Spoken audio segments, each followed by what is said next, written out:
अस्सलाम वालेकुम दोस्तों की हाल चाल। उम्मीद करदा सारे भाई खैरी दा होणगे। ते यार अज दी वीडियो बड़ी अमेजिंग होने वाली है क्योंकि अज सानू ZRK दी तरफों गिफ्ट मिले है। तुसीं देख सकते हो एक मोबाइल आ और है दो टूल किटा वा। ਇਹਦੀ अनबॉक्सिंग भी करके दिखावांगे और मोबाइल भी तुहानू दिखावांगे किहड़ा मोबाइल सानू गिफ्ट मिले।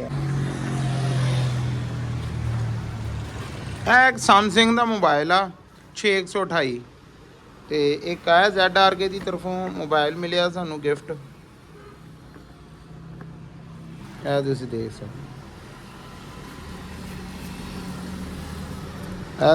ਸਕਦੇ ZRK ਦਾ ਲੋਗੋ ਵੀ ਮੋਬਾਈਲ ਦੇ ਪਿੱਛੇ ਲੱਗਾ। ਤੇ ਬਾਕੀ ਆ ਟੂਲ ਕਿੱਟ ਐ ਵੀ ਤੁਹਾਨੂੰ ਖੋਲ ਕੇ ਇੱਕ ਟੂਲ ਕਿੱਟ ਦਿਖਾਣੇ ਆ ਕਿਹੜੇ ਕਿਹੜੇ ਹਜ਼ਾਰ ਆ ਇਹਦੇ ਵਿੱਚ। ਤੇ ਬਾਕੀ ਯਾਰ ਟੂਲ ਕਿੱਟ ਦਿਖਾਉਣ ਤੋਂ ਪਹਿਲੇ ਜਿਹੜੇ ਦੋਸਤ ਨੇ ਅਜੇ ਤੱਕ ਚੈਨਲ ਸਬਸਕ੍ਰਾਈਬ ਨਹੀਂ ਕੀਤਾ ਯਾਰ ਚੈਨਲ ਸਬਸਕ੍ਰਾਈਬ ਕਰ ਲਓ ਕਿਉਂਕਿ ਚੈਨਲ ਤੇ ਅਸੀਂ ਆਪਣੇ ਕਾਰਪੈਂਟਰ ਭਾਈਆਂ ਦੇ ਹੱਕ 'ਚ ਗੱਲ ਕਰਦੇ ਆ। ਜਿੰਨੇ ਵੀ ਸਾਡੇ ਦੋਸਤ ਆ ਕਿਸੇ ਨੂੰ ਵੀ ਕੋਈ ਪਰੇਸ਼ਾਨੀ ਹੁੰਦੀ ਕੰਮ ਦੇ ਰਿਲੇਟਡ ਸਾਡੇ ਨਾਲ ਰਾਬਤਾ ਕਰਦਾ। ਅਸੀਂ ਸਾਡੇ ਟਿਕਟੌਕ ਫੇਸਬੁੱਕ ਤੇ ਬਾਇਓ 'ਚ ਸਾਡੇ ਓਪਨ ਫੋਨ ਨੰਬਰ ਆ। ਕਿਸੇ ਦੋਸਤ ਨੂੰ ਕੰਮ ਦੇ ਰਿਲੇਟਡ ਕੋਈ ਵੀ ਮਸਲਾ ਹੋਵੇ ਅਸੀਂ ਬੇਲੋਸ ਉਹਦੇ ਨਾਲ ਗੱਲ ਕਰਦੇ। ਜਿੰਨੀ ਕਿ ਸਾਨੂੰ ਸਮਝ ਅਸੀਂ ਭਾਈ ਲਾਜ਼ਮੀ ਗਾਈਡ ਕਰਦੇ ਆ। ਕਿਸੇ ਦੋਸਤ ਦੀ ਥੋੜੀ ਬਹੁਤੀ ਪ੍ਰਮੋਸ਼ਨ ਵੀ ਹੋਵੇ ਤੇ ਅਸੀਂ ਪ੍ਰਮੋਸ਼ਨ ਵੀ ਕਰਦੇ ਆ ਭਾਈ।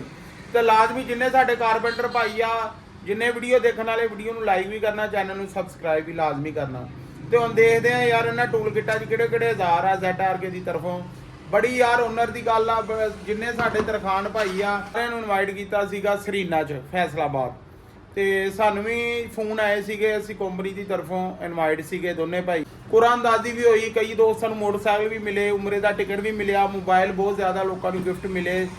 ਸਾਰੇ ਕਾਰਪੈਂਟਰ ਭਾਈ ਜਿੰਨੇ ਮਤਲਬ ਇਨਵਾਈਟਡ ਸੀ ਉੱਥੇ ਜਿਹੜੇ ਸਾਡੇ ਫੈਸਲਾਬਾਦ ਦੇ ਵੀਡੀਓ ਬਣਾਉਂਦੇ ਆ ਮਿਰਜ਼ਾ ਉਮਰ ਸਾਹਿਬ ਬਾਕੀ ਵੀ ਕਈ ਦੋਸਤ ਵੀਡੀਓ ਬਣਾਉਂਦੇ ਉਹ ਵੀ ਉੱਥੇ ਆਏ ਸੀਗੇ। ਬਾਕੀ ਸਾਡੇ ਫੈਨ ਵੀ ਸੀ ਭਾਈ ਵੀ ਸੀ। ਫੈਨ ਕਾਹਦੇ ਯਾਰ ਜਿੰਨੇ ਤਰਖਾਨ ਭਾਈ ਆ ਸਾਡੇ ਭਰਾ ਵਾ। ਅਸੀਂ ਹਮੇਸ਼ਾ ਜਿੰਨੇ ਵੀ ਸਾਡੇ ਫੀਲਡ ਦੇ ਰਿਲੇਟਡ ਅਸੀਂ ਉਹਨਾਂ ਨੂੰ ਭਰਾ ਕਹਿੰਦੇ ਆ। ਕੋਈ ਅਸੀਂ ਕਦੀ ਫੈਨ ਨਹੀਂ ਕਿਹਾ ਲੇਕਿਨ ਸਾਨੂੰ ਪਸੰਦ ਕਰਨ ਵਾਲੇ ਸੀਗੇ। ਉੱਥੇ ਬੜਾ ਮਜ਼ਾ ਆਇਆ ਯਾਰ ਸਾਰਿਆਂ ਨਾਲ ਸੈਲਫੀਆਂ ਵੀ ਖਿਚਾਈਆਂ ਤੇ ਬੜੀ ਜ਼ਬਰਦਸਤ ਜਰਨੀ ਰਹੀ। ਤੇ ਇਹ ਸਾਨੂੰ ZRK ਕੰਪਨੀ ਨੇ ਸਾਰੇ ਜਿੰਨੇ ਤਰਖਾਨ ਆਏ ਸੀ ਬਹੁਤ ਅੱਛਾ ਖਾਣਾ ਸੀਗਾ ਬੁਫੇ ਵੀ ਸੀਗੇ। ਬਾਕੀ ਜਿਹੜੇ ਦੋਸਤ ਮੇਰੀ ਵੀਡੀਓ ਦੇਖ ਰਹੇ ਆ ਕਮੈਂਟਾਂ 'ਚ ਦੱਸ ਸਕਦੇ ਅਗਰ ਮੇਰੀ ਗੱਲ 'ਚ ਕੋਈ ਥੋੜਾ ਬਹੁਤਾ ਫਰਕ ਹੈ। ਤੇ ਬੜਾ ਅੱਛਾ ਯਾਰ ਮਾਹੌਲ ਸੀ। ਬਾਕੀ ਹੁਣ ਦੇਖਦੇ ਆ ਕਿ ਸਾਨੂੰ ਕਿੱਟਾਂ 'ਚ ਕਿਹੜੇ ਕਿਹੜੇ ਹਜ਼ਾਰ ਮਿਲੇ ਆ। ਜਾਨੂ ਭਾਈ ਸਭ ਤੋਂ ਪਹਿਲੇ ਕੱਢੋ ਹਾਂ ਕਿਹੜੀ ਚੀਜ਼ ਆ। ਲਓ ਜੀ ਮਾਸ਼ਾਅੱਲਾ ਇਹ ਜੀ ਵਲੈਤੀ ਆ ਰਹੀ ਚੰਗੀ ਆ ਰਹੀ ਹੈ। ਅੱਛਾ ਇਸ ਆਰੀ ਤੇ ਅਸੀਂ ਸੁਬਾਹ ਵੀਡੀਓ ਵੀ ਬਣਾਈਆਂ ਸਾਰੇ ਮਾਸ਼ਾਅੱਲਾ ਪ੍ਰੋਫੈਸ਼ਨਲ ਦੋਸਤ ਵੀਡੀਓ ਦੇਖਦੇ ਆ। ਇਹ ਯਾਰ ਇੱਕ ਥਿਊਰੀ ਹੈ ਸਾਰੀ ਦੀ ਪੁੱਠੇ ਦਿੰਦੇ ਆ। ਜਾਨੂ ਭਾਈ ਨੇ ਮੈਨੂੰ ਥਿਊਰੀ ਦੱਸੀ ਮੇਰੀ ਸਮਝ ਆ ਗਈ ਆ। ਅਸੀਂ ਜਿਹੜੀ ਵਨ ਸਾਈਡਡ ਆ ਰਹੀ ਆ ਸਾਡੀ ਜਿਹੜੀ ਏਸ਼ੀਅਨ ਆ ਰਹੀ ਆ ਜਿਹੜੀ ਆ ਰਹੀ ਆ ਇੱਕ ਸਾਈਡ ਨੂੰ ਕਟਾਈ ਕਰਦੀ ਆ ਇੱਕ ਤਰੀਕੇ ਨਾਲ ਆਰੀ ਚੱਲਦੀ ਆ। ਆ ਜਿਹੜੀ ਆਰੀ ਆ ਨਾ ਅਸੀਂ ਸਾਡੇ ਮੁਤਾਬਕ ਇਹ ਆਰੀ ਚਲਾਉਣ ਦਾ ਇਹ ਗੁਲੀਆ ਵਾ ਕਿ ਦੋਨਾਂ ਤਰਫ ਕੰਮ ਕਰਦੀ। ਤੁਸੀਂ ਫਰੰਟ ਨੂੰ ਕਰੋਗੇ ਤਾਂ ਵੀ ਇਹ ਕੰਮ ਕਰੇਗੀ। ਕਿਉਂ ਜਾਨੂ ਭਾਈ ਇਹ ਤੁਸੀਂ ਇਹ ਦੇ ਸਕਦੇ ਆ। ਇਹਦੇ ਦੰਦੇ ਸੇਵੇ ਨਹੀਂ ਗਏ ਮਤਲਬ ਸਿੱਧੇ ਜਿਹੇ ਆ ਮੁੱਠ ਦੇ ਹਿਸਾਬ ਨਾਲ ਨਾ ਇੱਥੇ ਰੱਖ ਕੇ ਤੁਸੀਂ ਦੰਦਿਆਂ ਦਾ ਲੈਵਲ ਚੈੱਕ ਕਰਨਾ। ਇਹ ਤੁਸੀਂ ਦੇਖੋ ਸਿੱਧੇ ਦੰਦੇ ਆ ਮਤਲਬ ਤੁਸੀਂ ਅੱਗੇ ਨੂੰ ਪਿੱਛੇ ਨੂੰ ਇਹ ਸਾਡੀ ਆਰੀ ਹੁੰਦੀ ਆ ਇੱਕ ਸਾਈਡ ਨੂੰ ਖਿਚਾਈ ਨਾਲ ਕਟਿੰਗ ਕਰਦੀ ਆ ਅੱਗੇ ਨੂੰ ਨਹੀਂ ਕਟਿੰਗ ਕਰਦੀ। ਇਹ ਜਿਹੜੀ ਵਲੈਤੀ ਆ ਰਹੀ ਆ ਨਾ ਇਹ ਦੋਵਾਂ ਸਾਈਡਾਂ ਨੂੰ ਕਟਿੰਗ ਕਰਦੀ ਹੈ ਯਾਨੀ ਕਿ ਫਰੰਟ ਨੂੰ ਵੀ ਕਟਿੰਗ ਕਰੇਗੀ ਬੈਕ ਨੂੰ ਵੀ ਚੰਗੀ ਕਟਾਈ ਕਰਦੀ ਹੈ। ਬਾਕੀ ਪ੍ਰੋਫੈਸ਼ਨਲ ਬੰਦਾ ਥੋੜਾ ਜਿਹੜਾ ਨਵਾਂ ਬੰਦਾ ਵਾ ਉਹਨੂੰ ਮੁਸ਼ਕਲ ਆਉਂਦੀ ਆ।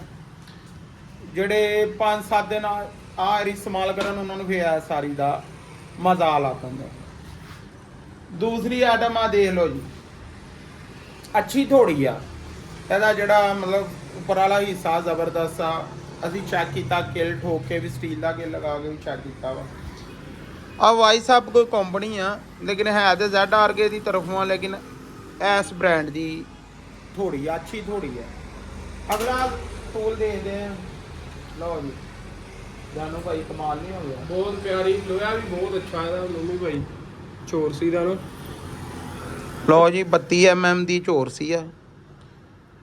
ਅੱਛਾ ਬੇਸਿਕ ਟੂਲ ਦਿੱਤੇ ਆ ਜਿਹੜੇ ਕਿ ਹਾਂ। ਟੈਗ ਚ ਹੋਣ ਨਾ ਤੇ ਬੰਦਾ ਕਿਸੇ ਚੀਜ਼ ਤੇ ਮਾਤ ਨਹੀਂ ਖਾਂਦਾ, ਹੱਥ ਨਾਲ ਜਿਹੜਾ ਕੰਮ ਇਹ ਕਰਦਾ। ਬੇਸਿਕ ਟੂਲ ਉਹਨਾਂ ਨੇ ਜਿਹੜੇ ਫਸਟ ਏਡ ਜਿਹਨੂੰ ਆਪਾਂ ਕਹਿੰਦੇ ਨਾ ਡਾਕਟਰ ਫਸਟ ਏਡ ਕਿੱਟ, ਇਹ ਫਸਟ ਏਡ ਕਿੱਟ ਆ। ਜਦੋਂ ਕਿਸੇ ਕਸਟਮਰ ਦੇ ਘਰ ਜਾਈਦਾ ਨਾ ਆਹ ਚੀਜ਼ਾਂ ਲਾਜ਼ਮੀ ਬਾਕਸ ਹੋਣੀਆਂ ਚਾਹੀਦੀਆਂ। ਉਹਨਾਂ ਨੇ ਫਸਟ ਏਡ ਕਿੱਟ ਦਿੱਤੀ ਹੈ। ਲਓ ਜੀ ਦੂਸਰੀ ਆਈਟਮ, ਲਓ ਜੀ ਇਹ ਤੇ ਆਪਣਾ ਸਮਝ ਲਓ ਕਿ ਪਾਕਟ ਟੂਲ ਆਣਾ। ਇਹ ਤੇ ਕਾਰਪੈਂਟਰ ਦੀ ਜੇਬ 'ਚ ਹੋਣਾ ਚਾਹੀਦਾ ਹਰ ਵਕਤ। ਇਹ ਉਹ ਟੂਲ ਆ ਅੱਛਾ ZR ਕੇ ਕੰਪਨੀ ਦਾ ਇਹ ਵੀ ਅੱਛਾ ਜਿਹੜਾ ਇੰਚੀ ਟੇਪ। ਲਓ ਜੀ ਜਾਨੂ ਭਾਈ, ਲਓ ਜੀ ਡਬਲ ਪੇਜ ਕਾਸਾ ਜ਼ਬਰਦਸਤ ਹੈ ਵੀ, ਮਤਲਬ ਵਜ਼ਨ ਵਗੈਰਾ ਦੱਸਦਾ ਵੀ ਕੋਈ ਚੀਜ਼ ਹੈ। ਤੋਂ ਬਾਅਦ ਆਏ ਨੇ ਜੀ ਗਲਵਜ਼। ਇਹ ਜੀ ਗਲਵਜ਼ ਮਿਲੇ ਆ, ਇਹ ਤੁਸੀਂ ਦੇਖ ਸਕਦੇ ਹੋ। ਅੱਛੇ ਗਲਵਜ਼ ਆ, ਫਿਟਿੰਗ ਵਗੈਰਾ।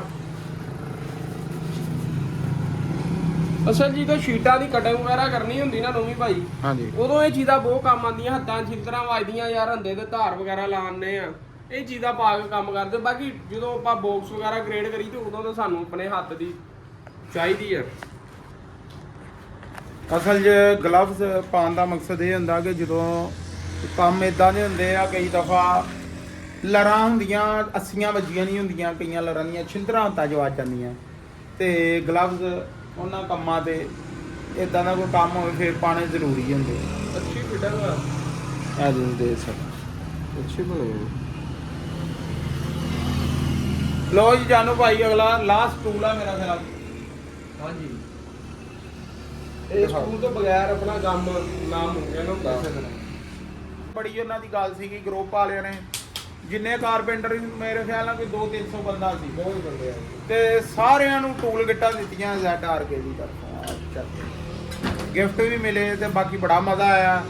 ਤੇ ਇਨਸ਼ਾਅੱਲਾ ਤਾਲਾ ਮਿਲਦੇ ਆ ਨੈਕਸਟ ਵਲੌਗ 'ਚ। ਆਪਣੇ ਭਾਈਆਂ ਦੇ ਚੈਨਲ ਨੂੰ ਸਬਸਕ੍ਰਾਈਬ ਲਾਜ਼ਮੀ ਕਰ ਲਓ। ਇਨਸ਼ਾਅੱਲਾ ਮਜ਼ੀਦ ਅੱਛੀ ਔਰ ਇਨਫੋਰਮੇਟਿਵ ਵੀਡੀਓ ਤੁਹਾਡੇ ਲਈ ਲੈ ਕੇ ਆਨੇ ਆ। ਮਿਲਦੇ ਆ ਅਗਲੇ ਵਲੌਗ 'ਚ। ਅੱਲਾ ਹਾਫਿਜ਼।